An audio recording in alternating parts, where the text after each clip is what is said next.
Retired U.S. Navy Rear Admiral Mark Montgomery, thank you all for being here with us in this important moment. We just read out what the president just posted on Truth Social, his latest statement, Ben, talking about potential regime change in Iran. That is a complete contradiction to what we heard from his vice president this morning, saying that the U.S. administration did not want regime change. Sounds a lot more like what we've been hearing from Netanyahu. Is this the way on Truth Social to conduct global diplomacy with nuclear stakes this high, Ben? In a word, no. And I think there are two things that jump out to me. The first is kind of utter lack of clarity to the American people in the world about just what exactly the reason and the rationale and the mission is here.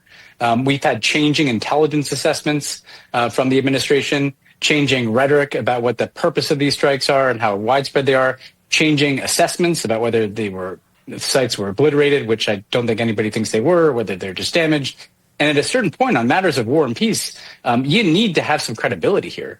And the shifting tone and shifting goals is a very unsettling way to enter into what could be a very tumultuous period in the Middle East. And then the only other thing I'd add is that if this does shift to regime change, the stakes become existential for the Iranians. And their willingness to take risks in attacking U.S. personnel, in terms of terrorist attacks, in terms of trying to dash for a nuclear weapon covertly, all those risks go up. And if there is regime change, as we saw in Iraq, Afghanistan, and Libya, that's not a guarantee that what comes after that is any better.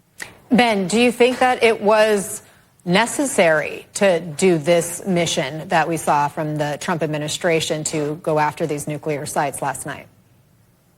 I just don't. And the reality is that, look, there's a danger from the Iranian nuclear program, but there was nothing that suggested that the program 3 weeks ago before Iran started its campaign was on the precipice of them weaponizing. And so if you had a window for diplomacy, which Trump himself is testing in talks, why upset that window for diplomacy and introduce all this risk to take this shot? It feels like Bibi Netanyahu is one who drove this process. He's the one who precipitated the military attack on Iran and then called for the U.S. to come in. And if it's not a last resort, if there's still a window for diplomacy, I don't know why you have to take the risk of bombing these facilities without a very clear plan for what comes next, other than kind of going out and trying to declare victory and demanding that Iran come back into diplomacy. I think that there was time to continue to test whether you could get a diplomatic resolution, which would be more verifiable and sustainable than just doing it through bombs. And there's a new Truth Social post from the president saying the great B-2 pilots have just landed safely in Missouri. Thank you for a job well done. Donald J. Trump, President of the United States, he signed. Aaron, we have heard from multiple Trump officials today, and as opposed to the president's new post, that they did not want regime change. America did not want regime change. That this particular attack was all about taking out nuclear capabilities. The defense secretary even made a point to say that this operation did not target Iranian troops or the Iranian people. So what is Iran likely thinking right now? I mean, to Ben's point, I mean, I served in every administration from Jimmy Carter to Bush 43. No president talks this way. At the same time, Donald Trump has encouraged, suggests, and it will not be well received by the Iranians, that he's interested somehow in a different regime. And I think it reflects the confusion and the lack of clarity in American policy. Look, in the end, there are four basic questions here when a president orders Americans into harm's way. Number one, can we do it? Number two, should we do it? Number three, what is it going to cost? And number four, what's the end state? On the first, clearly, they did it. On the second, should we do it? It's debatable, and that debate's going to continue. But on the third and fourth, which we're about to see, what is it going to cost, and where's the end state? There are no good answers. And we're waiting for the other shoe to drop. That shoe could come in the form of a major Iranian response frontally against American assets, or in order to preserve the regime, it may be that the Supreme Leader, and we haven't heard from him, Supreme Leader may want to calibrate this and navigate a much less frontal approach. But again, it's early days here. It's not the day after Anna.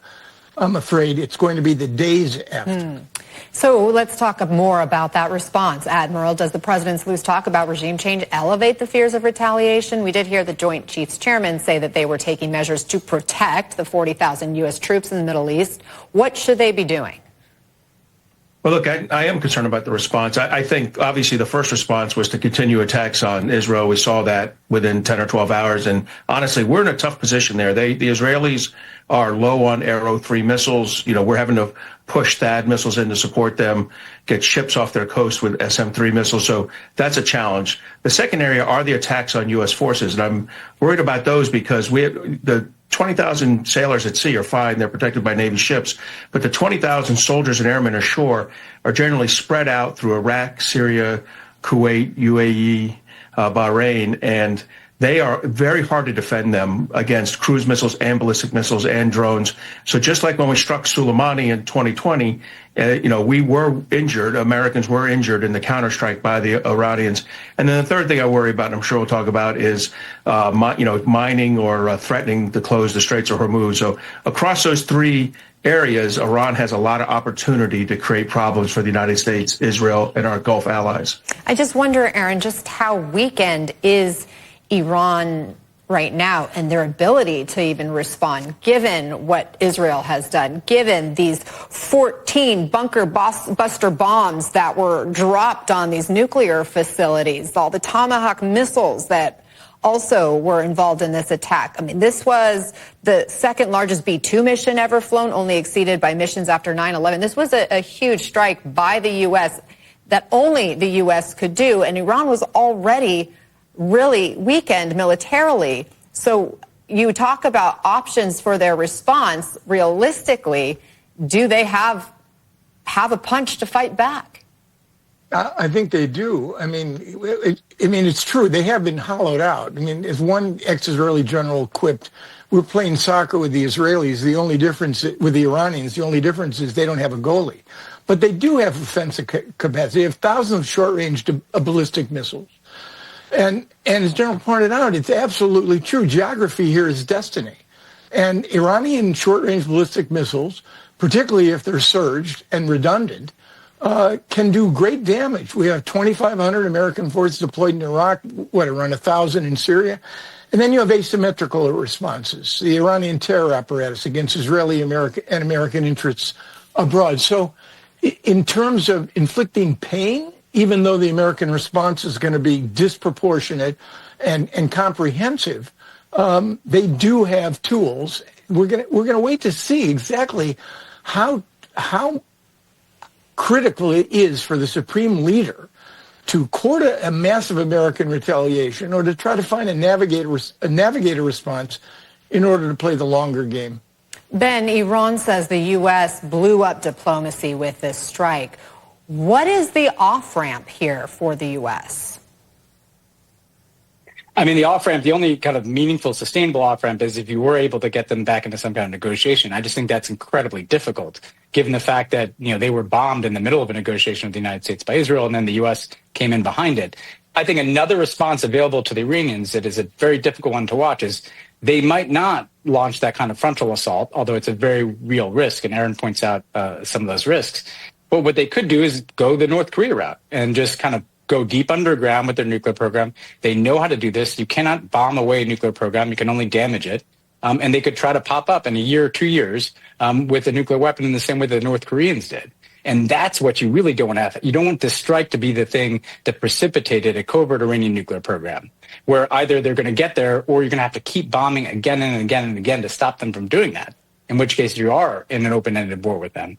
And so I think the only meaningful off-ramp is multilateral diplomacy, too. The U.S. and Iran do not trust each other. So you'd have to bring in other countries. And that's where alienating allies or alienating the United Nations makes that more difficult.